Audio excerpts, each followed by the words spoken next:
तर hello friend, सकाळचे वाजलेले आहेत 5:30 आणि सकाळचे 5:30 वाजलेले आहेत. तर आपल्याला स्पेशल काय बनवायचं आहे मुलांच्या टिफिनसाठी. तर मी मुलांच्या टिफिनसाठी आज काय बनवणार आहे, पराठे बनवणार आहे, आलू पराठा बनवणार आहे.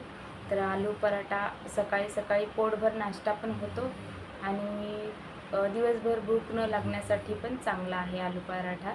तर त्याच्यासाठी मी काय काय वापरलं आहे आलू पराठा बनवायला, तर तुम्ही तुमच्या मुलांसाठी नक्की बनवा. खूप छान होतं, मस्त. तर दाखवते मी तुम्हाला काय काय साहित्य लागणार आहे ते. तर चला. तर हे बघा, इथे आपण थोडासा मीडियम साईजचा आहे हे, आणि हे थोडासा मोठा आहे असा. तर या आकाराचे आपल्याला थोडे मीडियम साईजचे आपल्याला मी इथे 5 बटाटे घेतलेले आहेत. तर तुम्हाला जसं म्हणजे तुमच्या फॅमिलीनुसार आहे किती बनवायचे काय, तर त्याच्यानुसार तुम्ही बटाटे कमी जास्त घेऊ शकतो. तर इथे मी 5 बटाटे घेतलेले आहेत. आणि आता हे 5 बटाटे आपल्याला काय करायचे, कुकरला 3 शिट्ट्या लावून घ्यायचे. छान गाळ शिजेपर्यंत आपल्याला थोडे बारीक कट करायचे, म्हणजे लवकर शिजतात ते. आणि म्हणून कुकरला थोडंसं मीठ टाकायचं आणि आपले ते कापलेले स्वच्छ धुवून घेतलेले बटाटे कुकरला लावायचे आणि 3 शिट्ट्या काढून घ्यायच्या, छानपैकी गाळ शिजवून घ्यायचे. आणि त्याच्याच नंतर मी काय घेतलेलं आहे, इथे 5 मिरच्या घेतल्यात. 2 मोठ्या आहेत आणि 3 खूप छोट्या आहेत. आणि इथं 9-10 लसणाच्या पाकळ्या घेतलेल्या आहेत. तर हे आपल्याला लागणारं साहित्य आहे. आणि याच्यामध्ये आता आपण थोडेसे जिरे घालून घेणार आहोत. आणि ओवा म्हणजे आपल्याला ओवा असं नाही घ्यायचं आहे, ओवा भाजून घ्यायचा आहे. आणि ओवा भाजून घेतल्यानंतर त्याची काय टेस्ट वेगळी असते. तर मी ते तुम्हाला दाखवते नंतर बनवताना कसा भाजून घ्यायचा. तर चला, तर मग आता ही कुकरला लावून घेऊया. वेळ न घालता पटापट बनवायचं आहे, परत शाळेत पण पाठवायचं आहे. तर चला लवकर. हे बघा फ्रेंड, आपण इथे 3 शिट्ट्या लावून घेतलेल्या आहेत कुकरला. आणि कसे शिजलेत आपले बटाटे ते बघा. मी खूप बारीक कट करून घेतलेले आणि थोडा वेळ कमी आहे म्हणून मी कट करताना नाही दाखवला. तर खूप बारीक करून घेतलेले आहेत. आणि इथे मस्त आपले बटाटे शिजून झालेले आहेत, थंड पाण्यामध्ये टाकून झालेले आहेत. तर हे बघा, तुम्ही बघू शकता, खूप गाळ असा बटाटा शिजलेला आहे. आपल्याला या पद्धतीने आपले बटाटे सगळे शिजवून घ्यायचे आहेत. आणि आता पुढची प्रोसेस करायला घेऊया. तर चला, तर मग आता परत काय काय लागणार आहे ते दाखवते तुम्हाला मी. तर हे बघा, इथे आलं आणि आपल्या 10-12 लसणाच्या पाकळ्या आणि मिरच्या हे घेतलेलं आहे. आता हे आपल्याला काय करायचे, मिक्सरला बारीक वाटून घ्यायचं आहे. आणि मी जिरे याच्यामध्ये नाही घातले, कारण जिरे राही मी जेव्हा एक तडका होईल ना, फोडणी वगैरे बटाट्याची भाजी बनवतो तशी भाजी बनवताना, तेव्हा मी जिरे ओवा घालणार आहे. तर ते याच्यामध्ये न घालता आपण तेलामध्ये ते छान तडतडू दिले की त्याचा एक वेगळी टेस्ट लागते. म्हणून मी इथे हे फक्त आलं, अद्रक, मिरची आणि थोडीशी कोथिंबीर राहिलेली आहे, काढते मी. तर हे टाकून घ्यायचं आहे. तर चला, मग आता वेळ नाही आहे म्हणून पटापट आपण याला मिक्सरला लावून घेऊया आणि पुढची प्रोसेस लगेच घेऊया. तर चला मग आता. तर हे बघा फ्रेंड, इथे मी छोटा मीडियम आकाराचा कांदा कापून घेतलेला आहे. आणि हे जे मी आता तुम्हाला दाखवलं ना, अद्रक लसूण ची पेस्ट, तर ते मी दाखवली, हे काढलेली आहे मी आता मिक्सरला लावून. आणि थोडासा बारीक चॉप करून आपल्याला कांदा घ्यायचा आहे, एकच घ्यायचं आहे, कारण आपण थोडंसं बनवतो आहे, 4-5 बटाटे म्हणजे खूप नाही जास्त. तर मुलांच्या टिफिनला आणि सकाळचा नाश्ता होईल एवढं बनवते. तर छोटा मोठा घेऊ शकतो, पण जास्त मुलांना कांदा आवडत नाही आहे म्हणून मी एक छोटासा मीडियम आकाराचा घेतलेला आहे.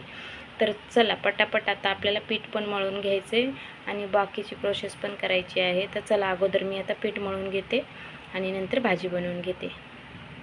तर हे बघा फ्रेंड, मी इथे कणिक पण मळून घेतलेलं आहे.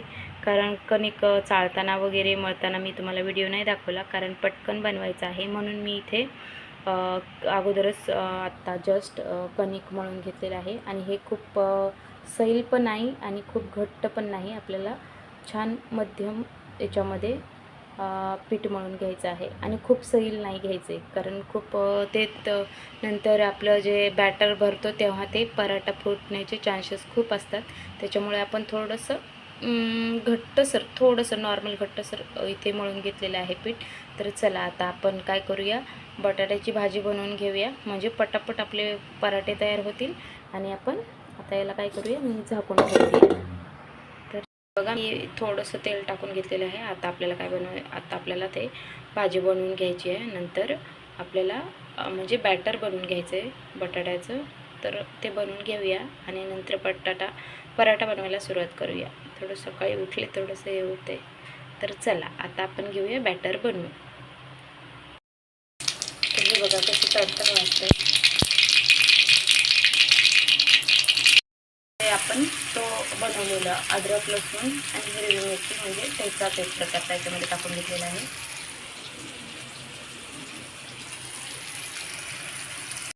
टाकून घेतलेला आहे.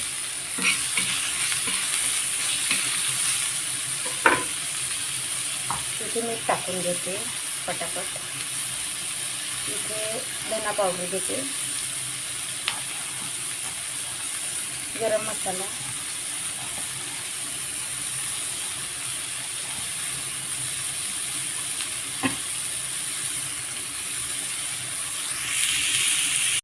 टाकून घेतलेलं आहे. ते आता वितळले ते बघा, बघू शकता, कारण टेस्ट छान येतं बटरने. आपण बटाटा घालून तर आता याला छान आपण मिक्स करून घेऊया पटापट, म्हणजे पुढची प्रोसेस करते. पटकन मिक्स करून घेते आणि बनवायला घेते आता, कारण वेळ झालेला आहे. आपलं बॅटर रेडी आहे आणि याच्यात हळद घातलेली आवडत नाही आहे, म्हणून मी हळद टाकलेली नाही आहे माझ्या मुलांना. तर आपलं बॅटर रेडी आहे. आता घेऊया आपण पराठा बनवायला. फ्रेंड आपल्याला असे गोळे बनवून घ्यायचे आहेत आणि या गोळ्यामध्ये आपल्याला बॅटर भरून घ्यायचं आहे. तर हा मी गोळा बनवून घेतलेला आहे. आता मी याच्यात बॅटर भरून घेते आणि पराठा लाटायला घेते. तर हे ढाबा स्टाईलसारखे आपले पराठे होतात. खरंच एकदा नक्की बघून घ्या. आणि ढाबा एवढं काही सामान नाही वापरलं आपण, पण ढाबा स्टाईलच्या पेक्षा काही कमी नाहीत पराठे. तर एकदा नक्की ट्राय करून बघा. बघू शकता तुम्ही, अशी पारी बनवून घ्यायची आणि त्याच्यामध्ये आपल्याला बॅटर भरायचं आहे आणि नंतर पराठा लाटायचा आहे. तर आता मी याच्यामध्ये बॅटर भरून घेते, तुम्हाला दाखवते. हे बघू शकता, इथे मी बॅटर घेतलेलं आहे. तुम्ही पाहिजे तर तुम्ही हळद पण वापरा, पण इथे माझ्या मुलांना हळद नाही आवडत, म्हणून मी नाही टाकलेली आहे. तर आपण इथे याच्यामध्ये एवढंसं आपल्याला जेवढा गोळा आहे त्याप्रमाणे आपल्याला बॅटर भरून घ्यायचं आहे. तर मी इथे बॅटर भरून घेतलेलं आहे. आता तुम्हाला पराठा लाटून दाखवते. बघा, ह्या पद्धतीने आपल्याला पराठा लाटून घ्यायचा आहे आणि सगळे पराठे असेच लाटून घ्यायचे आहेत. खूप पातळही नाही आणि खूप जाडसरही नाही, खूप मस्त होतात. तर चला आता आपण याला घेऊया भाजून. आपण तव्यावर टाकून घेतलेला आहे आपला पराठा. आता याला छान करपूस भाजायचे आणि कसा भाजून घेते करपूस, आणि याच्यावर बटर लावायचंच आहे, कारण बटर लावल्यानंतर एक वेगळा टेस्ट येतो आणि बटर लावलेला पराठा माझ्या मुलांना खूप खूप आवडतो. म्हणून आता मी याला पलटी करते आणि बटर कसं घालायचं, किती खरपूस भाजायचं हे पण दाखवते. साईडने असा भाजलेला आहे. आता आपण याला थोडंसं नॉर्मल तेल घालून घेऊया आणि नंतर बटर लावून घेऊया. आपण पराठा असा छान भाजून घेतलेला आहे. आता आपण याच्यावर टाकून घेऊया बटर टाकून घेऊया आणि सगळीकडे याला, हे बघा, सगळीकडे लावून घेतलेला आहे. याला पलटी करूया आणि हा आपला पराठा रेडी. तर आता चला पटापट असेच बनवून घेऊया. हे बघा फ्रेंड, आपला पराठा कसा फुगलेला आहे, फुगतोय आता हा सगळीकडनं. तर अशा पद्धतीने आपल्याला पराठे बनवून घ्यायचे आहेत. तर इकडनं आपण थोडंसं तुटलेलं आहे, तर याला तेल लावलं की लगेच फुगून वर येतो. तर चला बघूया कसा फुगतो, तो दाखव कसा फुगलेला आहे. आता याच्यावर आपण लावून घेऊया बटर. थोडंसं खूप छान होतं बटर लावल्यानंतर. तर कसा वाटला आपला पराठ्याचा व्हिडिओ, नक्की एकदा ट्राय करून बघा. मुलांच्या टिफिनसाठी खूप छान आहे, पोटभर भूक पण लागत नाही आणि आवडीने पराठे खातात. तर कसा वाटला आपला पराठ्याचा व्हिडिओ, नक्की कमेंट, लाईक आणि सबस्क्राईब करा. तर चला बाय.